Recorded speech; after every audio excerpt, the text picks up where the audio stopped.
Rusko pokračuje vo svojich barbarských útokoch na ukrajinské mestá a len pred niekoľkými minútami, dnes, 21. Primiona Vredo a augusta, ruské jednotky opäť zaútočili na Krivý Rih. Terčom sa stal obchodný komplex, je to najväčšie obchodné centrum v tomto meste. A cynizmus tohto útoku ešte zvyšuje fakt, že Rusi naň zaútočili opakovane. Len niekoľko minút potom, čo dorazil prvý dron. Na miesto už stihli prísť záchranári, zdravotníci a práve keď tam dorazili, Rusi zasiahli druhýkrát. Preto je tu už úplne zrejmé, že Rusi cielene útočili práve na toto obchodné centrum. A hovoriť o tom, že tam dron zišiel z kurzu kvôli tomu, že bol pod vplyvom radioelektronického boja, alebo že to boli trosky, nie je na mieste. Pretože na videu sú zachytené obe zásahy. A ešte raz zdôrazňujem. Opakovaný zásah svedčí o tom, že chceli zasiahnuť práve toto obchodné centrum. Súčasne s tým sa objavujú dosť znepokojujúce správy. CNN dnes zverejnila informáciu o tom, že Severná Kórea poslala do Ruska ešte ďalších 8,5 tisíca svojich vojakov, ktorí budú vypúšťať drony na Ukrajinu. Zároveň v Voronežskej oblasti Rusi rozmiestňujú nové odpaľovacie zariadenia pre severokorejské balistické rakety. To zvyšuje hrozby pre najmenej 7 regiónov Ukrajiny. Objavili sa aj informácie o tom, že Severná Kórea odozdala Rusom novú balistickú raketu KN-30, ktorá má bojovú hlavicu. Celkovo raketa váži 2,5 tony. To znamená, že ide o dosť vážnu zbraň a dolet má takmer 900 kilometrov. A na tomto pozadí by som chcel spomenúť ešte jednu správu. Ide o to, že Trump odmietol tajnú žiadosť Zelenského ohľadom Starlinku. Pripomínam, že keď bol Zelenský naposledy vo Washingtone, požiadal Trumpa, aby nejako ovplyvnil Ilona Muska, aby ten dovolil používať satelitné spojenie nad Ruskom na útoky na ruské mestá. Ale Trump túto žiadosť odmietol a teraz len sleduje, ako napríklad prichádzajú útoky na Krivý Rih. Poďme si všetky tieto správy rozobrať. Samozrejme, začneme tou najaktuálnejšou správou o útokoch na Krivý Rih. Útoky na Krivý Rih. Ale predtým, než začneme, poprosím vás, aby ste sa prihlásili na odber tohto kanála, dali tomuto videu like a možno zdieľali odkaz na toto vydanie na vašich sociálnych sieťach, aby všetci vedeli, čo títo zdivočení, neumytí Rusi robia.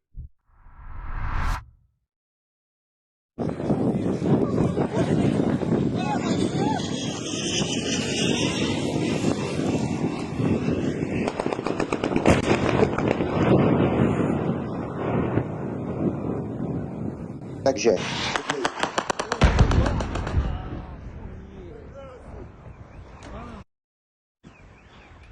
To je v piči. To je v piči.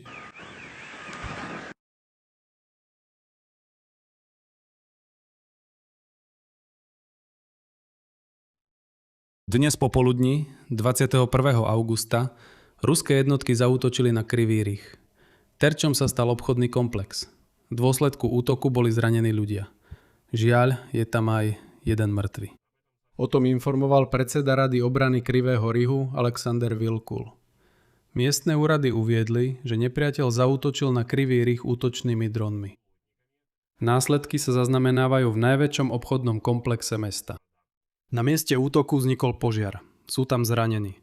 Záchranné služby začali havarijnú záchrannú operáciu. A práve v tom momente, keď začínali záchrannú operáciu, okolo 16:53 v meste opäť zaznel výbuch. Bolo mi oznámené, že ďalší prúdový dron Shahed zasiahol ten istý komplex, to isté obchodné centrum, keď tam už boli záchranári a zdravotníci. No a miestne úrady varujú pred hrozbou nových útokov, pretože letecký poplach stále pokračuje. Vedúci Dnepropetrovskej oblastnej vojenskej administratívy Aleksandr Hanža uviedol, že v dôsledku útoku v Krivom Rohu už jeden človek zomrel a 12 bolo zranených.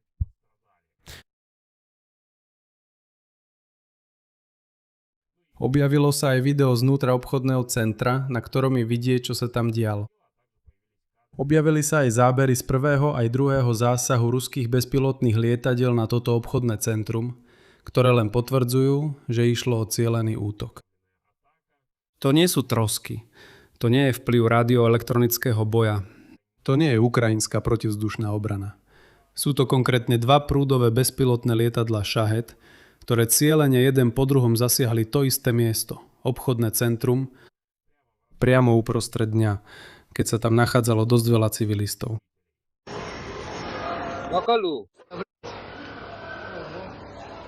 Je to otázka času, dokeľu. V tomto kontexte treba spomenúť aj predchádzajúci útok Rusov na Kyjev v noci na 20. augusta. Vtedy na ukrajinské hlavné mesto letelo prakticky všetko, čo mali Rusi vo svojom arzenáli. Boli to balistické rakety, riadené strely, bežné šahedy, prúdové drony, dokonca aj banderoly leteli. V podstate bol na Kyjev vypustený takmer celý zoznam arzenálu. Teraz terorizujú Krivý Rih a útočia konkrétne na obchodné centrum. A na tomto pozadí sa objavujú ešte znepokojujúcejšie správy, o ktorých sa hovorilo už niekoľko týždňov, ale teraz sa žiaľ stávajú skutočnosťou. Vo Voronežskej oblasti Rusi rozmiestňujú nové odpaľovacie zariadenia pre severokórejské balistické rakety. To zvyšuje hrozby minimálne pre 7 regiónov Ukrajiny. A o tom dnes píše Inštitút pre štúdium vojny.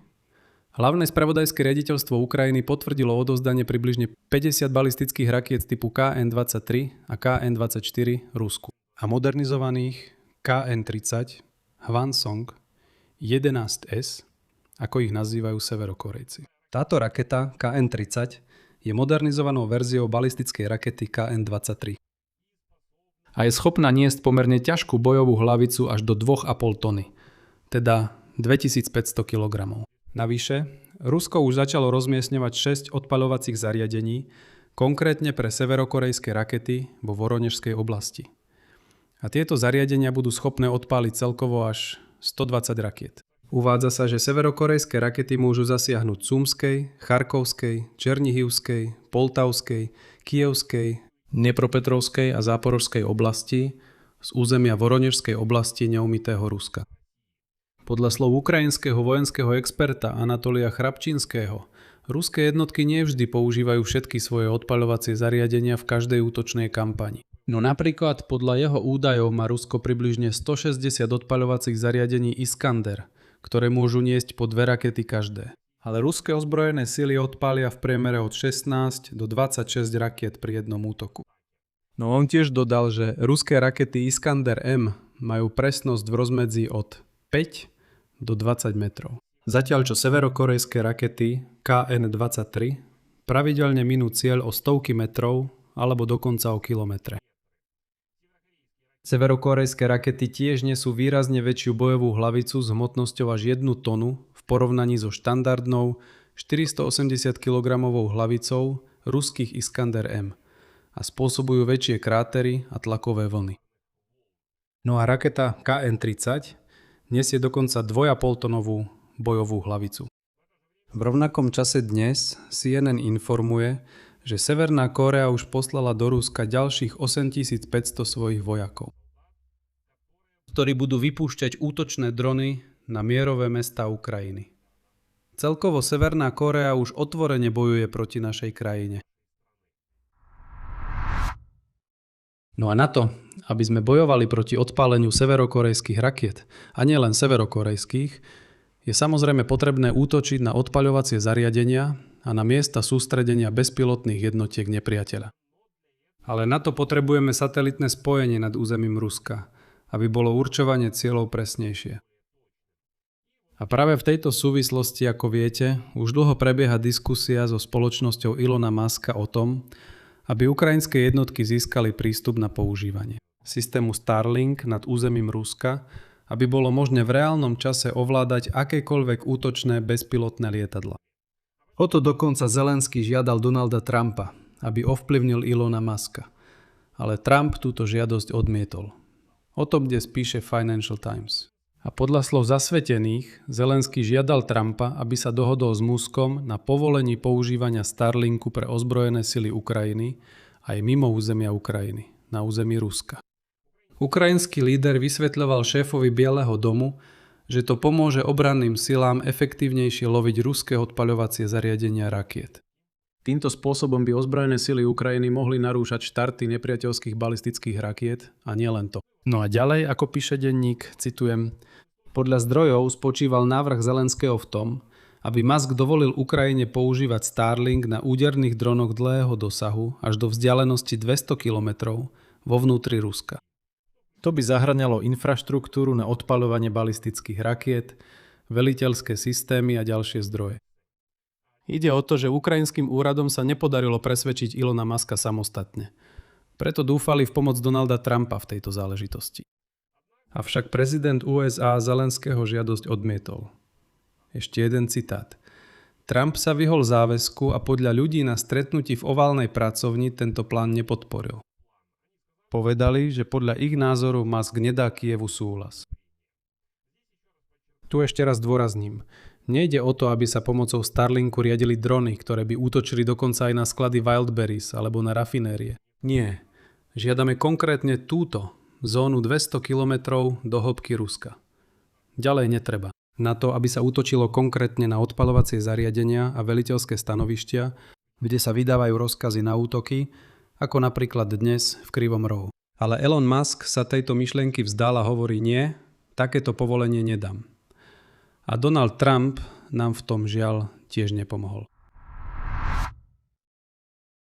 A na záver tejto relácie vám chcem odozdať správu od Služby bezpečnosti Ukrajiny, ktorá informuje, že v deň nezávislosti Ukrajiny 24. augusta môže Rusko spustiť masívne ostreľovanie, provokácií, teroristických útokov, diverzií, kybernetických útokov a ďalších trestných činov. Preto SBU vyzýva Ukrajincov, aby boli ostražití a zodpovedne pristupovali k vlastnej bezpečnosti. Predvečer a počas sviatočných podujatí by ste mali dodržiavať niekoľko základných pravidiel. V prvom rade v žiadnom prípade neignorujte signály leteckého poplachu a vopred si určite najbližší úkryt. Nepribližujte sa k podozrivým predmetom a nepokúšajte sa ich sami premiestňovať alebo kontrolovať. V prípade, že spozorujete podozrivé osoby, predmety alebo iné známky možnej nezákonnej činnosti, okamžite o tom informujte orgány činné v trestnom konaní. Nezverejňujte fotografie a videá s uvedením polohy vojakov, objektov kritickej infraštruktúry alebo kontrolných stanovišť. O prostriedkoch protivzdušnej obrany a už vôbec nie o následkoch ostreľovania v žiadnom prípade nešírte informácie hneď, ako k ním dôjde.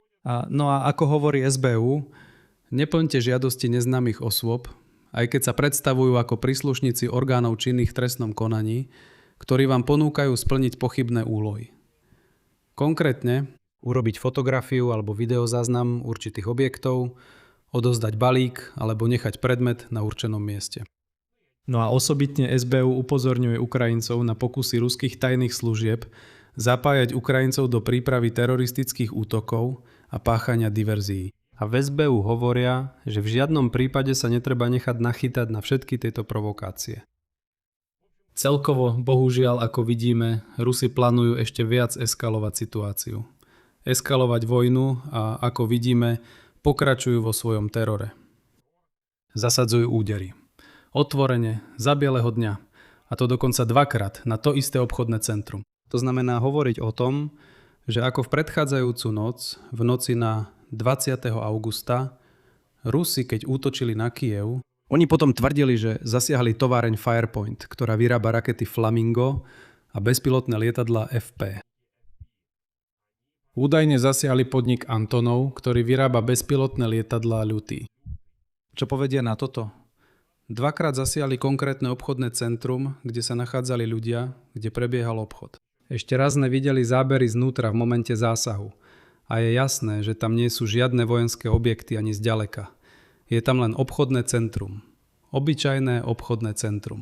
A tieto neumyté zdivočelé bytosti, nazývané Rusmi, pokračujú v útokoch práve na takéto objekty.